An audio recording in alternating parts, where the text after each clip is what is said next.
Hello guys, मैं आपके राज का एक सुंदर सा तुलसा माता का सोहर गीत लाया हूँ। आप लोग सुनिए, आनंद लीजिए। मेरे चैनल पे जो नए हैं वो सब्सक्राइब कर ले चैनल को और कमेंट करके भी बताइएगा गीत आप लोग को कैसा लगा। तो गीत सुनिए, आनंद लीजिए।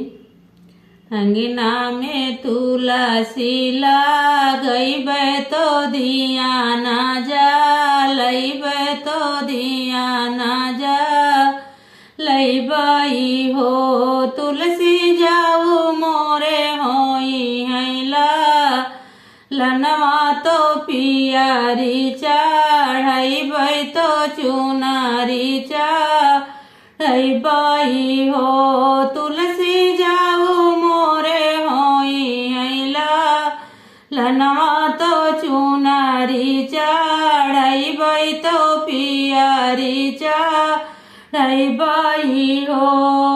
8 महीना नाऊ बीते तो लाला ना जा नमलिए, लाला ना जा नमलिए हो।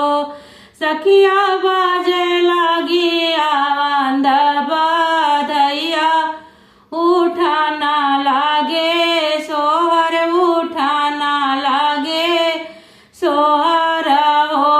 सखिया बाजे लागी आनंद बाधैया, उठाना लागे सोहर, उठाना लागे सोहर हो।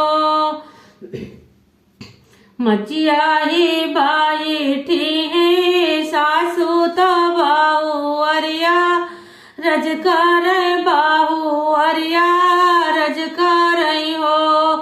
सासू चला चली हाट बजरिया, पियरिया लाई आई, पियरिया लाई आई हो। सासू चला चली हाट बजरिया, पियरिया लाई आई, पियरिया लाई आई हो। एक हाथ लिहाली पियरिया, दूसरे हाथ दियना, दूसरे हाथ दियना ही हो।